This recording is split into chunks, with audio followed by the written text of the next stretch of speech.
So I was going to make this video about my product research methods and what tools and tricks I've been using to find products on Amazon, but then I realised I actually hadn't covered what makes a good product in the first place. So I want to use this video to look at product research criteria and what I believe are some of the parameters that will help me and hopefully you succeed on Amazon UK. So the first thing I want to look at is sales figures and what my view is towards the sales figures compared to the general consensus currently out there. Now, if you watch most courses or videos that are aimed at Amazon.com, you will see that they are recommending looking for products that have got sales upwards of 300 units per month, which is approximately 10 units per day. Now, I am being slightly more conservative, one, because the UK market is slightly smaller.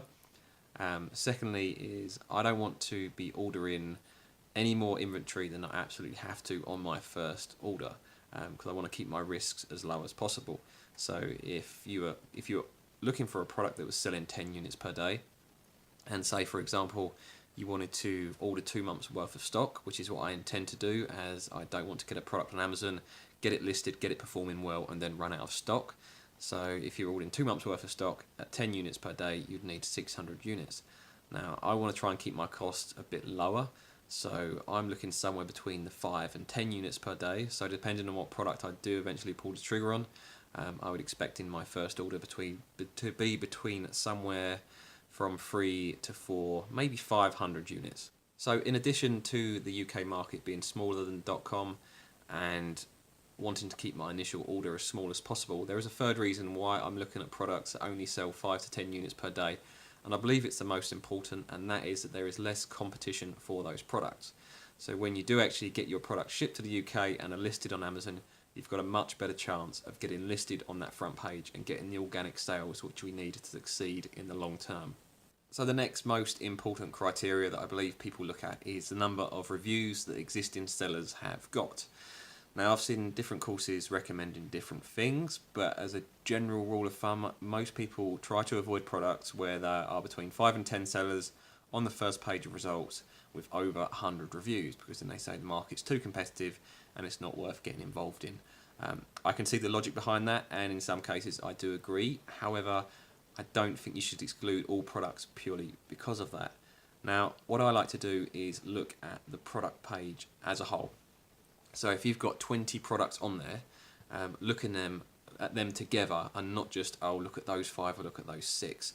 Now, the way I see things is you want to find an opportunity where there are product sales that run deep within that page. So when I'm looking at the results, I am looking for products that have low reviews, and by when I say low reviews, I mean even as low as 10 or 20 reviews. And what I'm looking for from these products with low reviews is that they are still able to sell even when there are products on there with much higher reviews. So if you've got 5 or 6 sellers with over 100 reviews and are selling well, but you've still got customers buying products that have only got 5 or 10 reviews, then that shows there's good depth to that product and it could be a potential product to get interested in.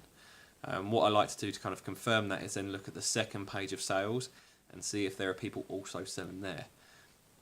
Because if you look at it as kind of the whole picture, is that you don't have to be the top of the results if people are still selling further down on the results. And by having such a wide target, so if you haven't got to get to the top 5, you only need to get to the top 15 or the top 20 or even the top 25 to hit your 5 sales per day target, it is much more achievable, and you can enter it with a much more confident attitude and belief that you will be successful with the business. Just a couple of things to be aware of when you are looking at the sellers with low reviews that are still selling. One is to see if they're using PPC. You can normally see the top 2 or the bottom 2 results on Amazon are sponsored links. If someone's spending a lot on pay-per-click budget, that could be why, if they've got low reviews, that they're still able to sell. The other thing is sometimes when people first launch a product, they'll do giveaways, so they effectively sell their product at a reduced price or almost give it away for free in exchange for sales. So always monitor your products for a week or 2 and try and track at least 4, 5, maybe more sellers to see how deep the sales run, and whether it's just a few sellers doing pay-per-click and sponsored listings and giveaways that are selling well. The final criteria I want to look at is product selling price and product cost. Obviously they're both deeply related, so I want to cover them together. Now before I can answer what a product should cost and what a product should sell for, the first thing you need to decide is how much profit you want to make per sale.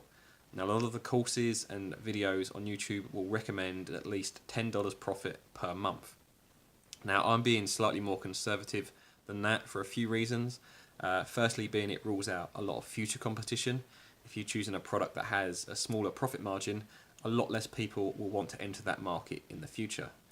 The second reason, I plan to launch multiple smaller products rather than larger, more profitable products. So rather than having one product that's making me £3,000 a month, I'd rather have 4 smaller products making me the same money.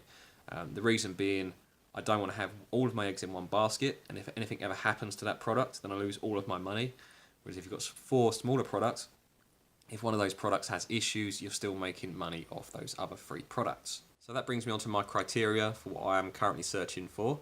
I'm looking for products that cost £5 or less to source, and that I can sell on Amazon for £15 or more.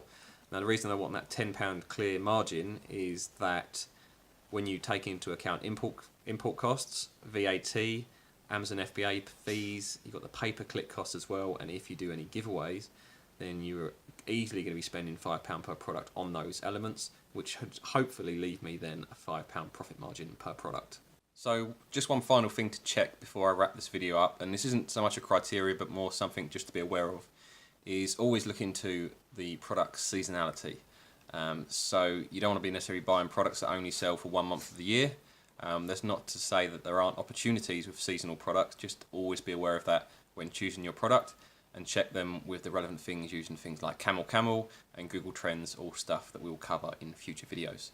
So to summarise my current criteria, we're looking for products where I can sell 5 a day, maybe more, maybe 5, 6, 7 a day. We're looking for products that the sales run deep on the sales page, so we want people in the top 20 and top 25 to all be selling, and not just the top few sellers. We also want to be making a profit margin of at least £5 per day, and preferably a product that's not seasonal. So in my next video, this time I'm actually going to show you how we're going to find these products. I'm going to go through some of the tips and methods I've found from free videos and also from some of the paid courses that I've taken.